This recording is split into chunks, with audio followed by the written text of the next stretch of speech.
Welcome to Links and Locks, Action Network's golf betting podcast presented by Bet365. I'm your host, Andy Lack, and I'll be joined alongside Action Golf contributor Tony Sartori for these Best Bets episodes. And just like Jason and Ben have done the last couple of years, Tony and I will play 18 holes today, giving our 18 favorite picks for this week's tour event, the Valspar Championship.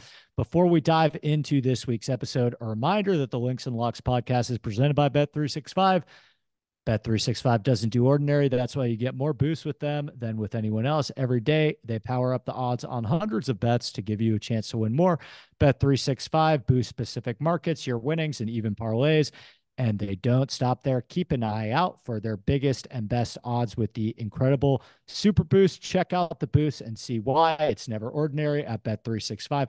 Must be 21 or older and present in Arizona, Colorado, Iowa, Louisiana, New Jersey, Ohio, Virginia, or 18 and older, and 18 or older in Kentucky. Gambling problem, call 1-800-GAMBLER, 1-800-BETS-OFF in Iowa. Terms, conditions, and restrictions apply. Okay, Tony, we are on the first tee here for our Valspar Championship Best Bets. Get us started.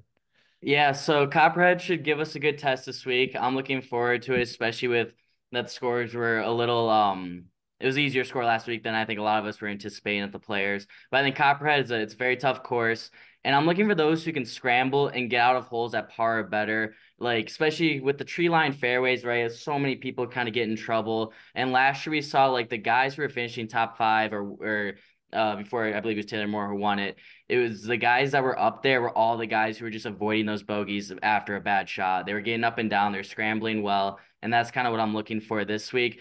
So that brings me to the guy that burned both of us last week. I hate betting this guy more than anyone on tour, but I'm doing it again. Maybe I'm just a glutton for punishment, but I'm gonna go Xander Schauffele to win plus 750 at Bet365. I just think that number is not he is in my mind just clearly the best player in this field.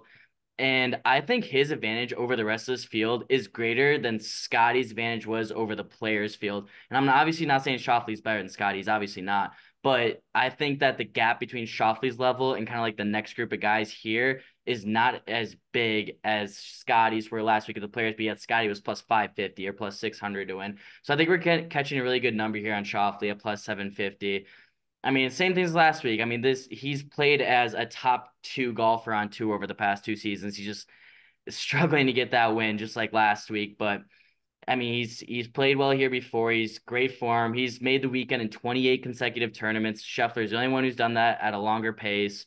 But unlike last week, Scotty's not in this field, so that's why I'm gonna take one more shot on Xander. And if he burns me again, if he finishes runner up again, then so be it. That's my first outright pick for this week. I hope it for both of you. I will not be joining you this week. The number was a I little I don't little blame you. short for me. Yeah. I just spoke with on my podcast a good friend who interviewed Xander after, and credit to your bet. This puts more credence to your bet. The morale was high. He didn't seem like this was the type of thing that is going to dramatically affect his mood or the state of his play. I don't think he lost confidence from what happened on Sunday at the players. And, he got beat by what could be the best golfer that we've seen since Tiger Woods. Xander didn't even play bad that day. He actually Oh, shot he better did. than he actually shot better than field average. Yeah, he had that So one I, that he missed, but that was it. yeah, right. The That was 17 it. one killed him. Yeah. Yeah. So I'm rooting for you. The number's a little short for me this week, but I hope he gets it done more than anyone this week. If it's not Xander, I'm gonna go a lot farther down the board and go with Doug Ghim, who I bet at 80 to 1 this week. Now, full disclosure, I'm in Mexico right now on family vacation. Bet365 won't even let me log on and view their odds. They've like blocked, they've restricted access, I guess, in Mexico. But I would imagine that you can get Doug Ghim at many sports books in the 50 to 1 range by now. I think the 80 probably dropped a little bit. I still like him all the way down to 50. Ghim has been playing some of the best golf in this entire field. Like once you get past guys like Xander and Harman and Burns, like Ghim has been unbelievably consistent. He's made 5 top 20 finishes in a row. He's doing it in a very sustainable way as well. He's gained strokes ball striking in 5 straight starts. He's gained strokes off the tee in 5 straight starts. He's gained over a stroke on approach in 5 straight starts. And finally, the putting is starting to come around as well, which has historically been his biggest bugaboo in the past. So I just think when something's right there in front of you, and you're able to find a golfer in this form in a weakened, diminished field, it's just negligence to overlook it. So Ghim at 50-1, I think should be a staple of anyone's card this week who's paying attention. Yeah, to follow that up, it was at 81 earlier. It has crashed down. I'm pretty much seeing 50 to 55 across the board now. But I love that you're on him because I'm also on him. I'm on him, though, top 5, 11-1 is what I got it at earlier. I don't know if that number is still out there at Bet365. I locked that in this morning. But yeah, I mean, there's really not much to add what you said. Like every club in his bag is working right now. He is playing a very well-rounded brand of golf. And like you say, he's gained true strokes on the approach, off the tee, and total strokes gained in each of his past 5 tournaments. He's finished 16th or better in all 5 of those tournaments. He's scoring. He's playing well. He's kind of playing like when he burst onto the scene with that amateur performance at the Masters. He's playing kind of now as the guy that we all thought he could be after that performance. Well, I don't remember how long ago that was. That was like 4 or 5 years ago now. But I think his game is starting to be there. And at 11-1 to finish in the top 5 with this recent form, I think he absolutely could do that. I'm going to go with another outright at longer odds, but I just had to scoop this one up this morning. I think he's down to 70 in most spots. I bet Lucas Glover at 110-1. I still like him down in the 70s, 80s, or 90s. You just look at a guy who Valspar, as you mentioned in his book, this tournament, this golf course, emphasizes accuracy off the tee, mid to long iron play. Like you have 5 par 3s here that are over 195 yards. This is a really demanding tee to green course where it's really important to keep the ball in play off the tee and hit your mid to long irons really well. Lucas Glover does that in spades. I mean, he is one of the best mid to long iron players in this field. He's one of the most accurate drivers of the ball in this field. I actually ran the numbers, and he is the only player in this field. Lucas Glover is the only player in this field to rank top 20 in recent approach play from the rough, proximity from 175 to 200 yards, proximity from 200 yards plus, good drive percentage and driving accuracy.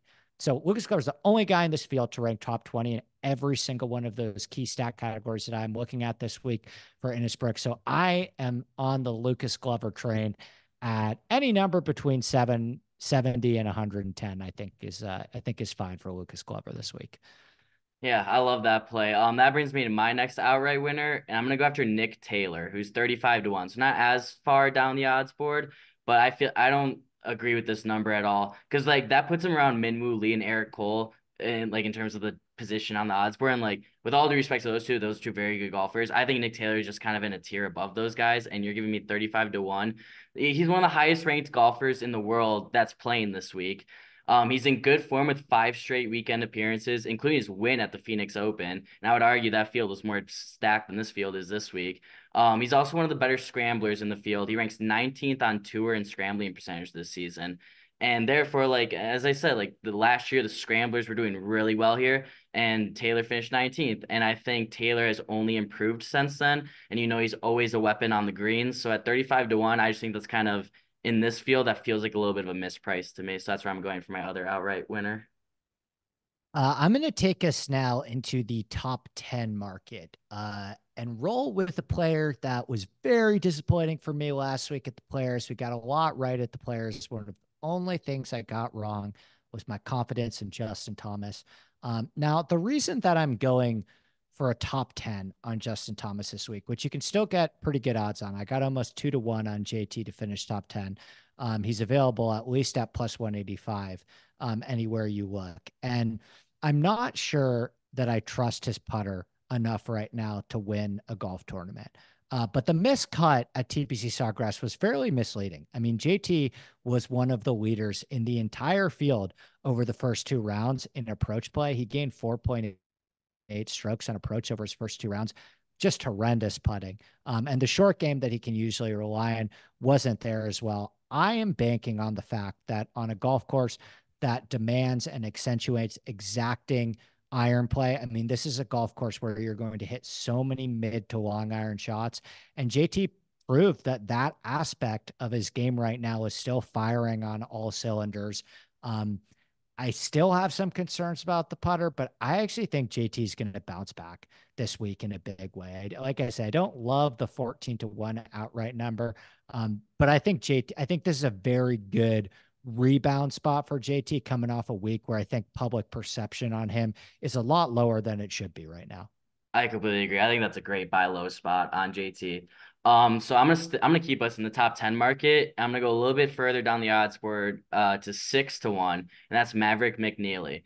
The two things Maverick McNealy can do, he can scramble and he can putt. And I think those two things can save a lot of guys who are maybe a little more mediocre this week at Copperhead. So he's gained true strokes putting in 5 of his past 6 tournaments with 2 top 10 finishes over that stretch. So you know the ceiling is there for a number that's 6-1. And I don't think the putter is going to go cold. That's always kind of been his best club, or not like it has always been his best club. And I think that's going to continue to or give him the results that he's looking for.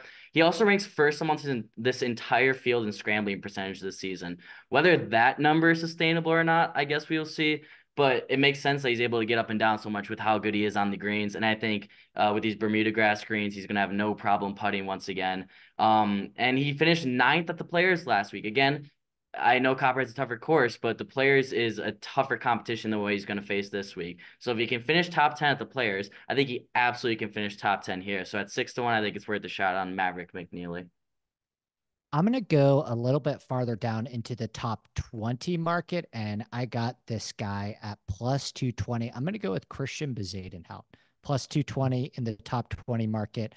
Bezuidenhout gained over 7 strokes on approach last week at TPC Sawgrass. In fact, he has gained strokes on approach in every single start this year. So quietly this season, Bezuidenhout has been one of the absolute best iron players in this entire field. And as I've mentioned multiple times, like I think a massively crucial aspect of this week is being able to tread water on those 5 long par threes.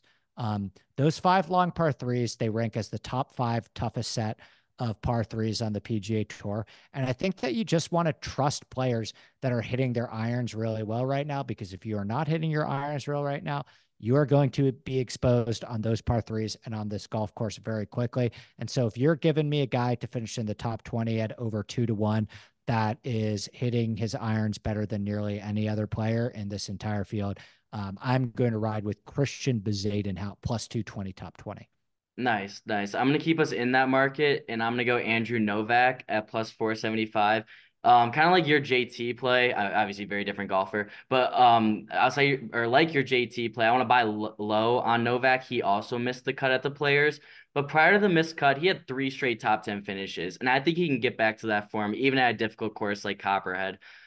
He's played here multiple times, and he finished 27th here last year, which, yes, it's not top 20, but I would also argue he's a much better golfer now than he was at this stage last year. And I think he's definitely 7 places on the leaderboard better than what he was last year.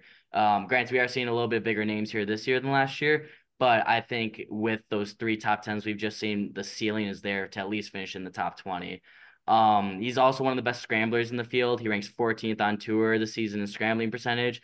So again, just at 5-1, buy low spot on Novak. He was playing really, really, really well before that miscut at the Players, and I'm not going to use that as like a reason to all of a sudden like stop looking at this guy to finish top 20. I'm going to go with another guy who was very popular at the Players. We talked about him on this show last week. He was a first round later play for me. Didn't quite get it done in the first round later market, but a very solid overall Players Championship for him. And I'm going to go with Aaron Rai, top 20. He is also available at plus 220. So same odds as Bezuidenhout you can get on Rai right now. The reason I liked him at Sawgrass was simple. Like, he is a very accurate driver of the ball. In fact, a top 5 player in accuracy off the tee on the entire PGA Tour. And he mixes that in with really great iron play.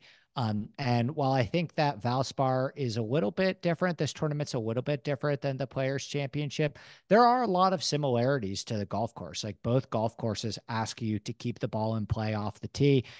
Innisbrook obviously doesn't have as many water hazards as TPC Sawgrass, but it does have really thick rough and like a lot of pine straw and trees that you do not want to be in under any circumstances. It still really plays to be in the fairway at this golf course. And I've already waxed poetically about the importance of mid to long iron play, another skill that Rye has in his arsenal. He's had a lot of success putting on these overseeded Bermuda greens as well. We're getting the same agronomy that we got at TPC Sawgrass last week. So I'm going to go with Aaron Rye, top 20 plus 220.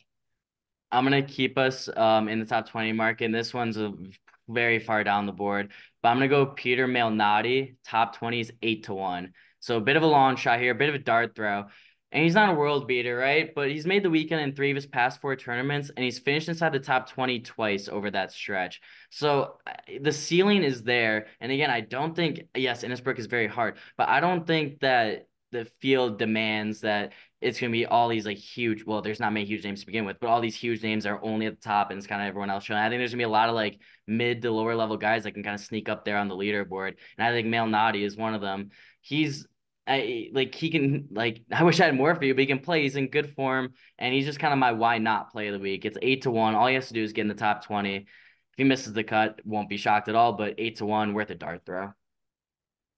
I'm going to stick in the finishing position market, but I'm going to go a little bit farther down for these next two guys. That I think is an absolute steal to get at plus money just to finish in the top 40. But I'm going to go with Davis Thompson, plus 110 to finish in the top 40. This is a player I always have my eye on. I'm just really high on this guy long term, really bullish on his ability. He was a big Georgia standout in the SEC, very decorated amateur resume. And his play on the PGA Tour so far has been quite solid as well. Like he has already established himself as fitting that skill profile that I'm looking for this week. Like Davis Thompson has already established himself as a very accurate driver of the ball and a great middle to long iron player.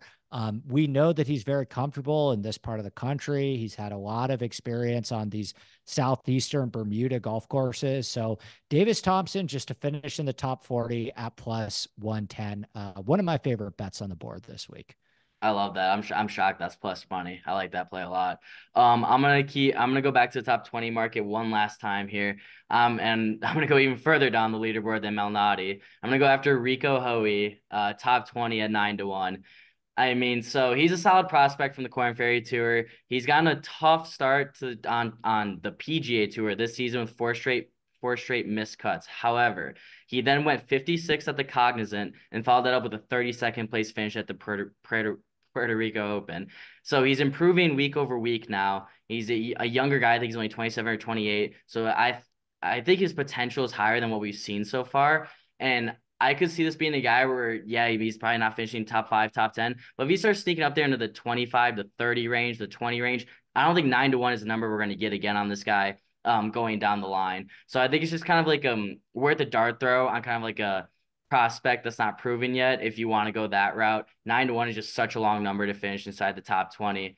A true boomer bust play here, but I think that his ceiling is higher than 9-1 would indicate.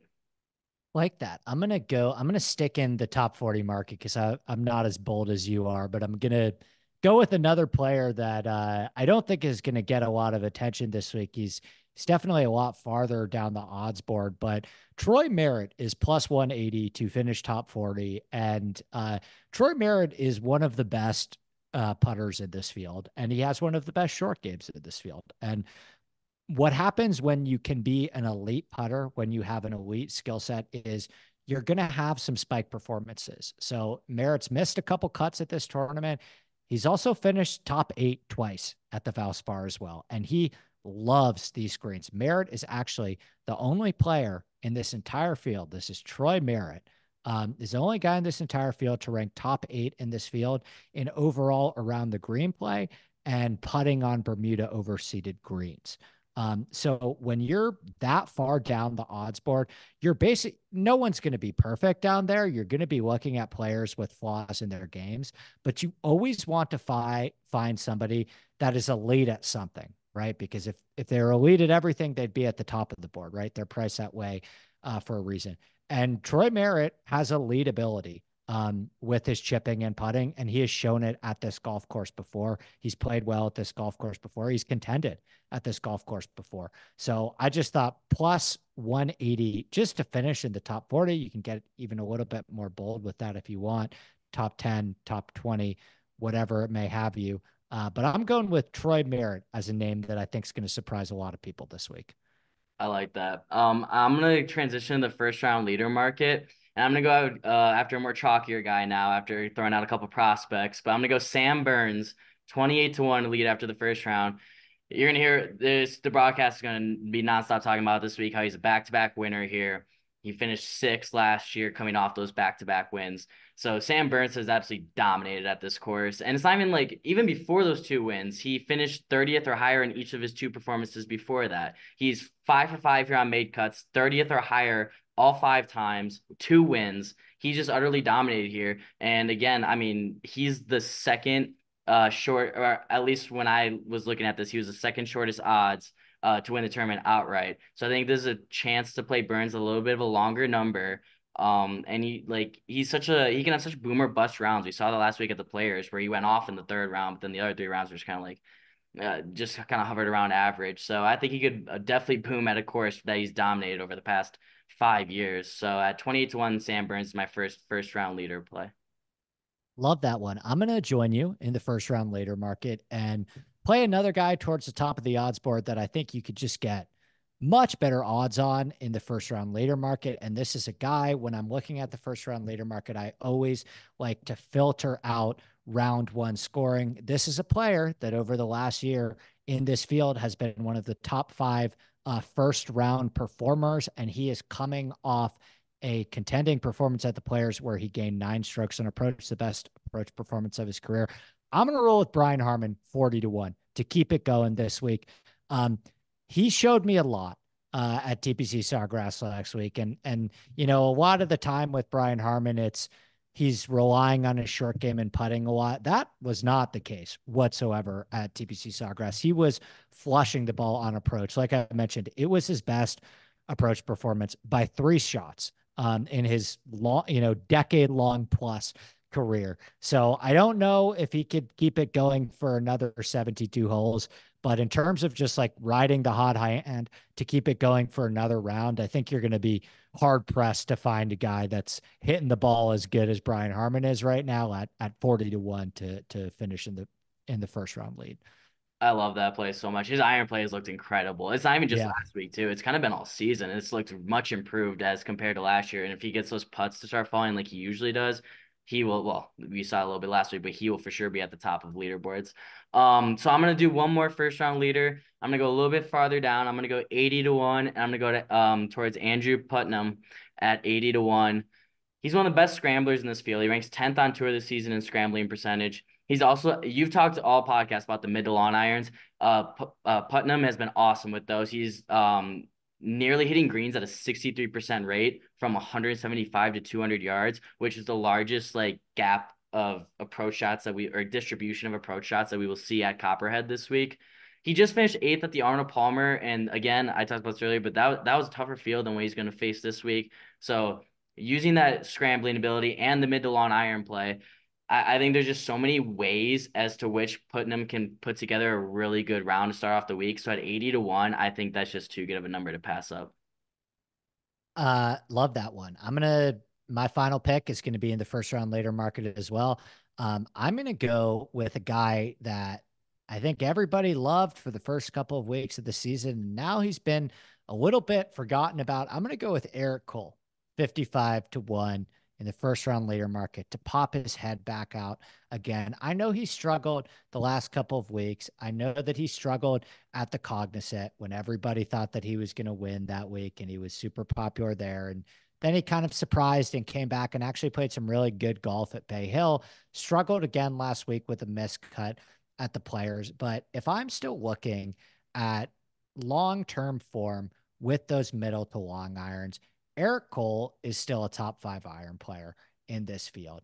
He has shown on these golf courses that accentuate middle to long iron play. He's had a lot of success on these types of greens. He's had a lot of success on the southeastern Bermuda.